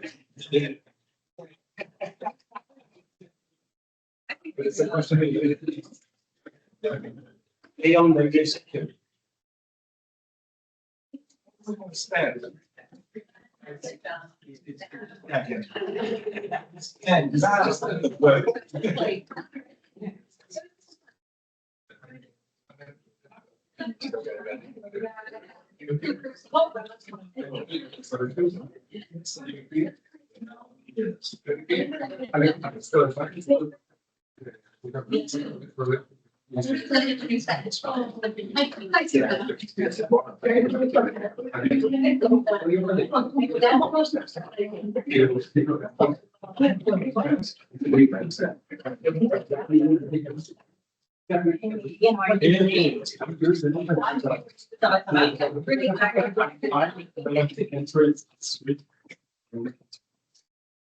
Welcome back, everyone.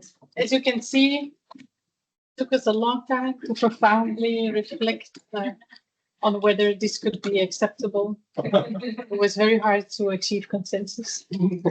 But I can tell you now that Theodoros Karyotis has passed the exam of the Doctor of Political Science because he has, and I have to read this, met all the formalities provided for by the Education and Examination Code of Ghent University, have been compiled with, and declares the PhD candidate to the Doctor in Political Science.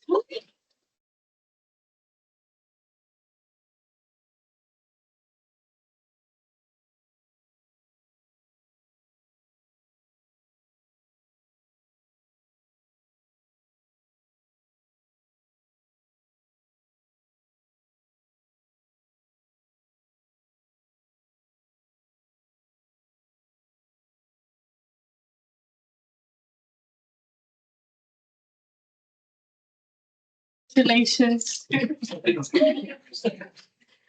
So you will have the final word, but first I give the floor to the supervisors to take the occasion, because in this entire, procedure, they're the ones who have to be silent. They cannot intervene. They cannot interact. And so finally, they can take the stage and say something.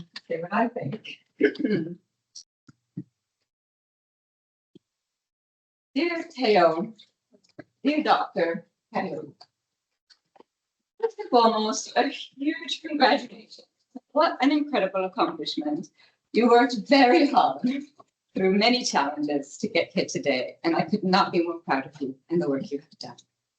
When I started this research project and was first putting this research team together, I had no idea how I was going to find someone who could work on the Greek case study.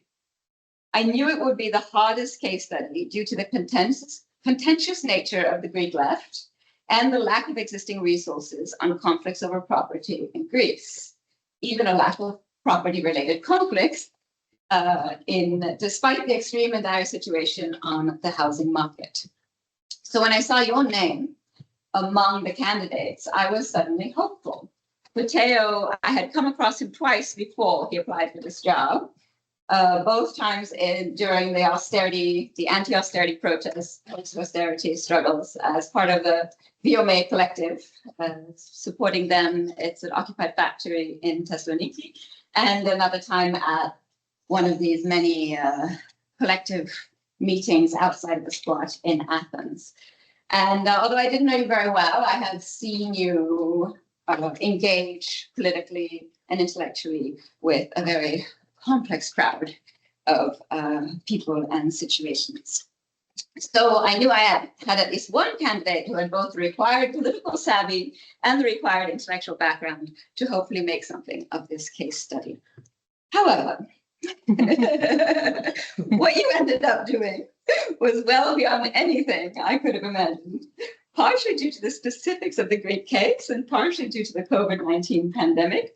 You ended up taking this research in a direction I could never have foreseen, and you did so with both political conviction and academic excellence. We discussed the shape and scale of your research many times, especially the scale. And I often wondered if I was failing you as a supervisor by not reining you in, by not insisting that you focus, take a time, pick a moment, pick a relation, pick a theorist, pick something, pick. But I didn't do it because I had faith and trusted that you were actually capable, that you had this rare ability to merge all of these theories, all of these theorists, all of this data from all of these sources, and to make somehow a coherent story out of all of these many sources. So you certainly made it hard for yourself, but you had a vision and I believed you could do it. Standing here today, I'm glad that we decided to go ahead and just climb the mountain. If anyone would be capable of bringing together so many different theorists and so many methodologies, it was you. You have a truly unique ability to create original arguments out of the merging of ideas and information. And the results, while at times unconventional, as has been said a few times already, were always exceptional.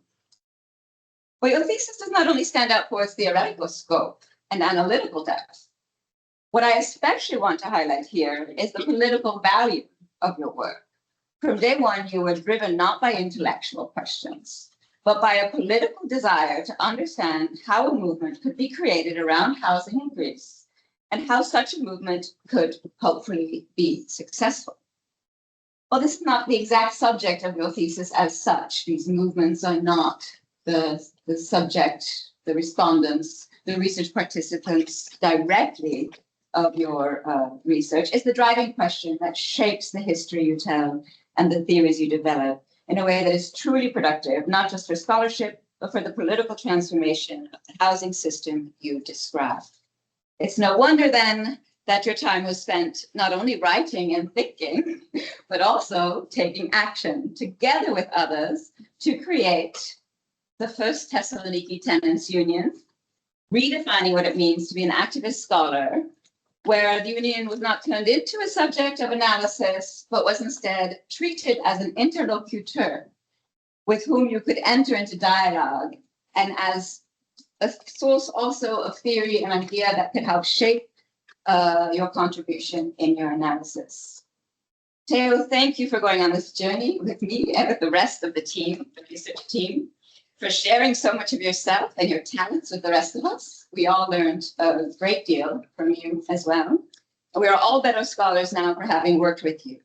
I know I have certainly learned far more than I ever expected to, and I'm very grateful for that. I could not have found a better person for this challenge. Congratulations to you, to your family, to your friends, your comrades, chosen family, for this truly exceptional work. May it lead to many new fronts for the housing struggle.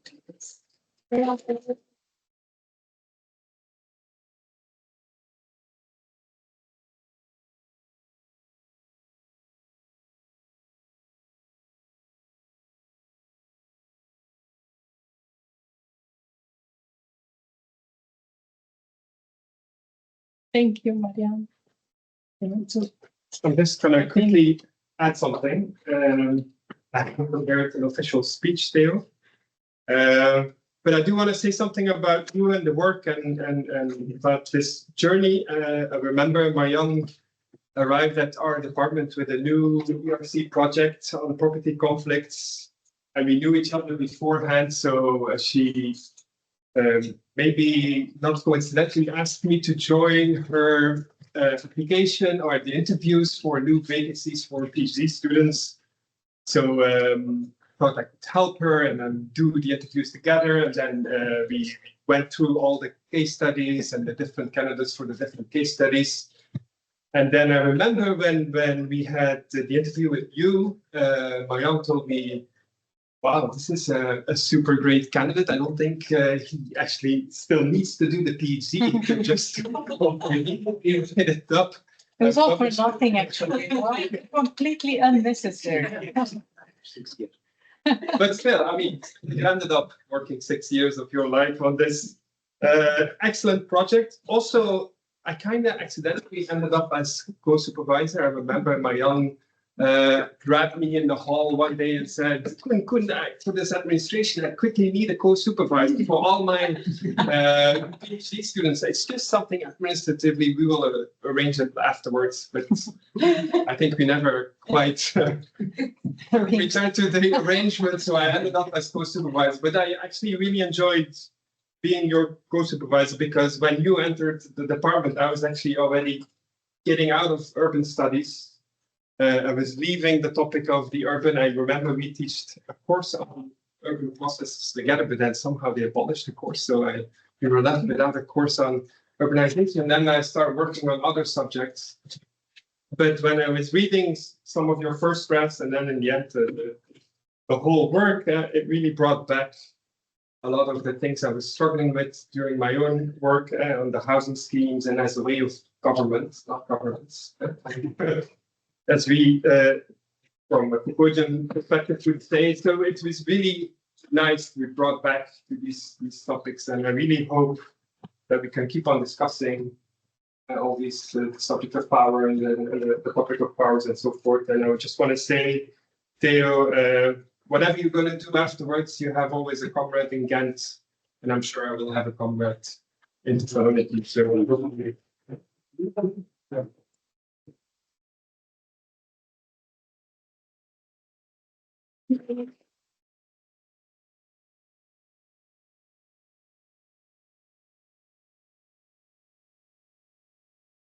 My turn. Your turn. Oh, I'm really moved. This is the end of a journey. This is 6 years of my life. They've been kind of difficult at moments. It was a project that went through COVID, through all this uncertainty of if this ever is going somewhere. It's a project that also started when my second child, my son, was only 3 months old. So it always clashed with this desire for me to be there for my family.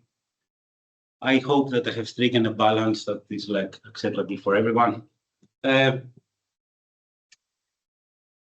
need to thank, of course, many people, because an intellectual work is never the work of one person. This is self-evident. This was a project, an ERC funded project, as Marianne says, that laid the groundwork for all this. And this was an amazing, it was because it ended last year, it was an amazing group of people that were really inspirational, that were, of course, selected by Marianne precisely for being people who were engaged, who were militant, were creative, were critical. So I have to thank Carlos Del Clos, Marta Ildraga, Cristina Sakali, Alexandra Holm, Mirte Jepma, Eva Swingeldow, Guillaume Aragonés, and Sepe Malfet, our group of researchers who researched so much with and who developed so many of these ideas that ended up in my thesis. This is just some sort of a second family for me for many years. We have developed relationships of camaraderie and of mutual support.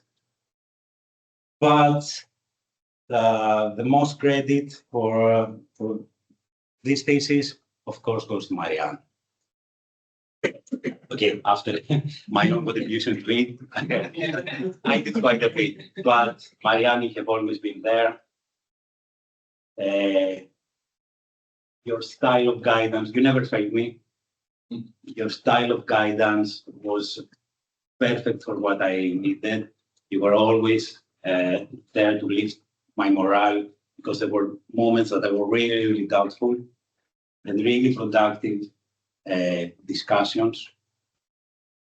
But also what I admired was, you know, I come from social movements, and of course I entered the academia, but never really saw what I'm doing and how all these things can be combined, and how I can be an academic, let's say, without leaving behind my activist past, or without betraying many of the things that I was doing before. I come in the academia at an advanced stage, too late in the game to change who I am and adopt something else. So Marianne, you have been a source of inspiration in this field as well, how one can be an activist and an academic and retain a critical position, and at the same time be successful in the academia because of your leadership style, because of putting care front and center, because of believing in this sense of collectivity, because of swimming against this competitive environment that is the academia, and building something really true, really different and critical within this context that can be exhausting many times.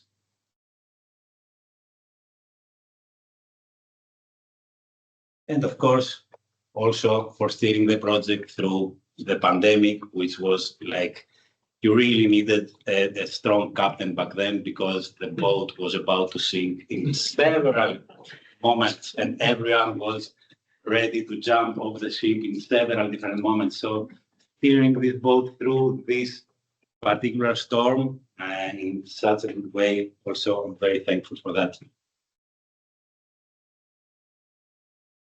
Thanks very much for Koen. Thank you very much for taking the time to read my thesis, and especially for being there for me for all of these impromptu discussions that we had, for being available at any time when I'm at the department and just started talking to them about the most abstract things, and just for being harsh with me at moments. And I thank you for that, because it made me think and made me change things.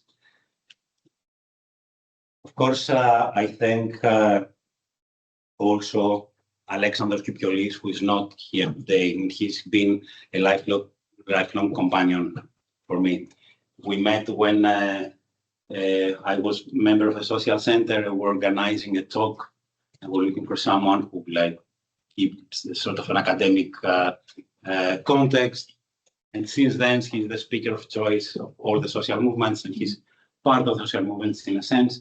Since then, we've been writing together, we've been publishing together, we've been thinking together. In the sense, he's a companion for me in both in the movement activity and the intellectual activity. And his thinking is all over my thesis.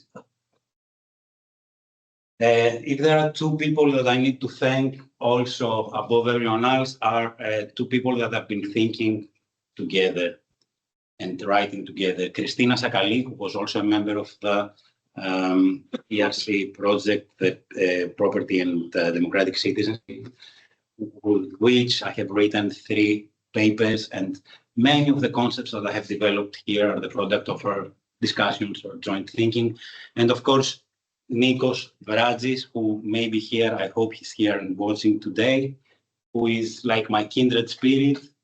He's my comrade, he's my sounding board for any ideas and projects, and he's my ally to this day within the social movements, and we're both fighting within the Greek housing movement. Thank you, Nikos.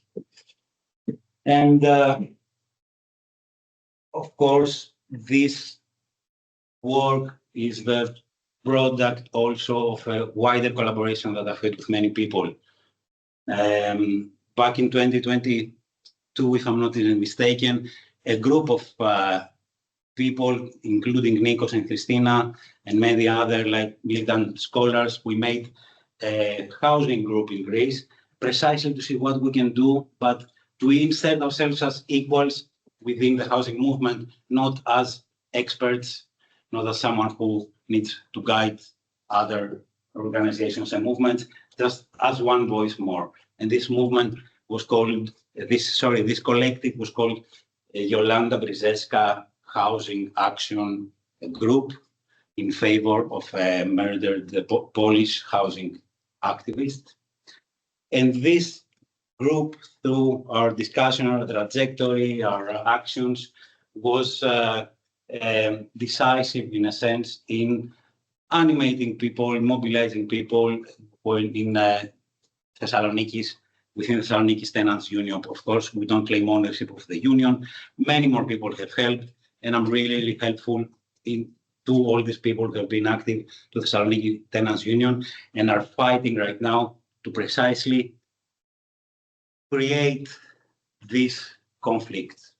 And I'm saying this in these terms. We need to create a conflict around housing because it has never been said, never been put in these terms.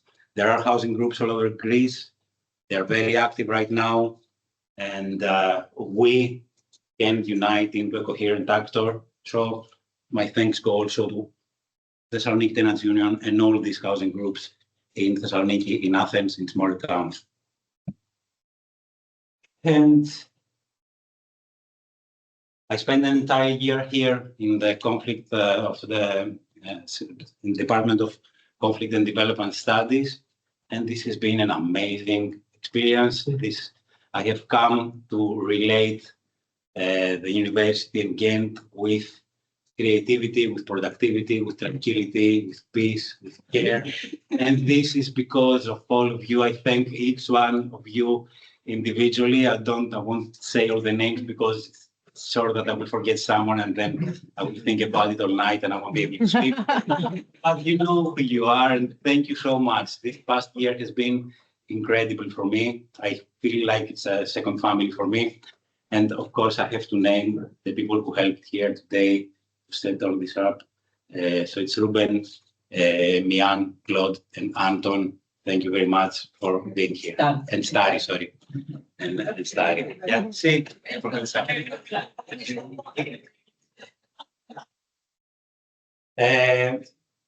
Yeah. I have to thank like the Hollywood stars who earned an Oscar. I have to also thank my mom, my mother. It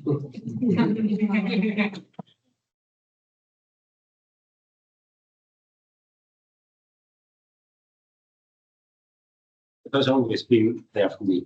And finally, my little children who may be here in the Teams meeting. I don't know if they lasted long. I hope that someday all this makes sense for you. I know that you are like, what is that going on about? But I hope that at some point in your lives, this becomes meaningful. Thanks, everyone. Thanks, the jury members. Thank you for going through this difficult thesis. Thank you, Karen, for presiding this celebration. This is really special. Thank you.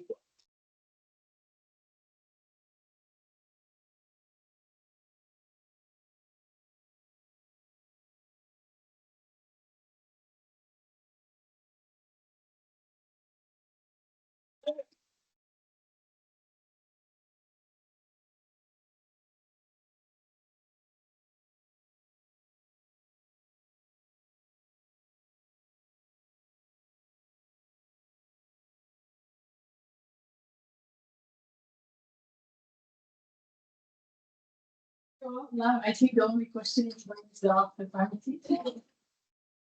On this floor, across the phone, there, so go out and move straight.